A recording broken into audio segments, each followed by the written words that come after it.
Chapter 6. Soap Dodgers. The next morning, Chloe pulled open her curtains. Why was there a giant O and a giant V stuck to her window? She went outside in her dressing gown to investigate.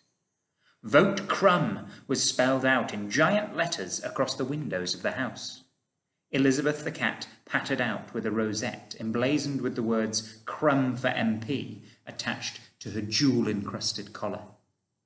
Then Annabel came skipping out of the house with an air of self-congratulatory joy that was instantly annoying.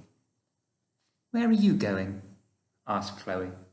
"As her favourite daughter, Mother has entrusted me with the responsibility of putting these leaflets through every door in the street. She's standing to be a member of Parliament, remember?" "Let me see that," said Chloe, reaching out to grab one of the leaflets. The two warring sisters had long since dispensed with please and thank you. Annabel snatched it back. "I'm not wasting one on you," she snarled. "Let me see." Chloe pulled the leaflet out of Annabel's hand. There were some advantages to being the older sister. Sometimes you could use brute force. Annabel huffed off with the rest of the leaflets. Chloe walked back into the house, studying it, her slippers moistening with dew.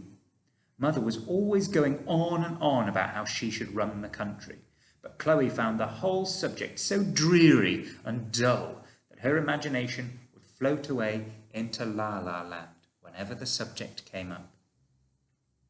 On the front of the leaflet was a photograph of Mother looking incredibly serious, with her finest pearls around her neck, her hair so waxy with spray that it would become a fireball if you put a match to it. Inside was a long list of her policies. 1. A curfew to be introduced to ensure all children under 30 are not allowed out after 8 p.m. and are preferably in bed with lights out by 9 p.m. 2. The police to be given new powers to arrest people for talking too loudly in public. 3. Litterbugs to be deported. 4. The wearing of leggings to be outlawed in public areas, as they are extremely common. 5. The national anthem to be played in the town square every hour on the hour. Everyone must be upstanding for this. Being in a wheelchair is no excuse for not paying your respects to Her Majesty. 6. All dogs to be kept on leads at all times, even indoors. 7. Verruca socks to be worn by everyone attending the local swimming pool, whether they have a verruca or not. This should cut down the chance of verruca infection to less than 0. 8. The Christmas pantomime to be discontinued due to the consistent lewdness of the humour. Jokes about bottoms, for example. There is nothing funny about a bottom. We all have a bottom, and we all know full well what comes out of a bottom and what sound a bottom can make of its own accord. 9. Church going on Sunday morning to be compulsory. And when you do go, you have to sing the hymns properly, not just open and close your mouth when the organ plays. 10. Mobile telephonic devices to have only classical music ringtones from now, like Mozart and Beethoven and one of the other ones, not the latest pop songs from the hit parade. 11. Unemployed people not to be allowed to claim benefit anymore. Dull scum only have themselves to blame and are just plain idle. Why should we pay for them to sit at home all day, watching or appearing on rubbish TV shows? 12. Giant bronze statues of royals Prince Edward and his fragrant wife Sophie, Countess of Wessex, to be put up in the local park. 13. Tattoos on anyone but visiting sailors to be banned. Tattoos can to be dropped off anonymously at police stations without prosecution. 14. Fast food burger restaurants to introduce plates, cutlery and table service, and stop serving burgers, and french fries, and nuggets, and those apple pies that are always too hot in the middle. 15. The local library to stock only the works of Beatrix Potter, apart from The Tale of Mr. Jeremy Fisher, as the sequence when the frog, Mr. Fisher, is swallowed by a trout, is far too violent, even for adults. 16. Football games in the local park are a nuisance. From now on, only imaginary balls are to be used.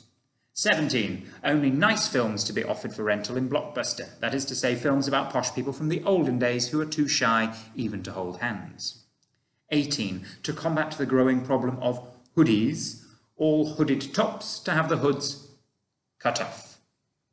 19. Video games rot the brain. Any video games, or computer games, or console games, or whatever the stupid things are called, to be played only between 4 p.m.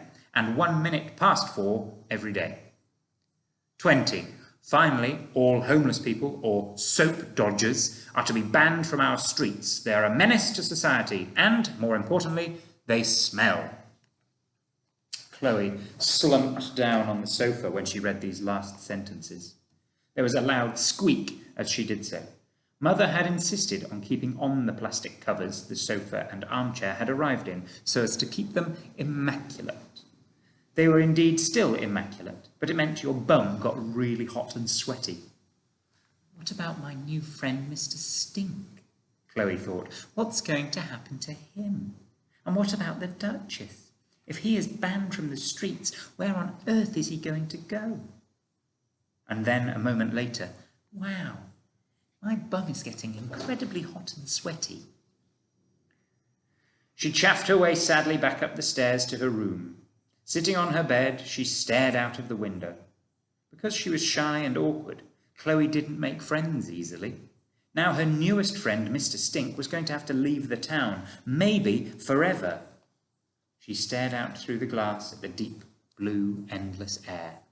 Then, just before her eyes lost focus in the infinite sky of nothing, she looked down. The answer was at the end of the garden, staring back at her. The shed.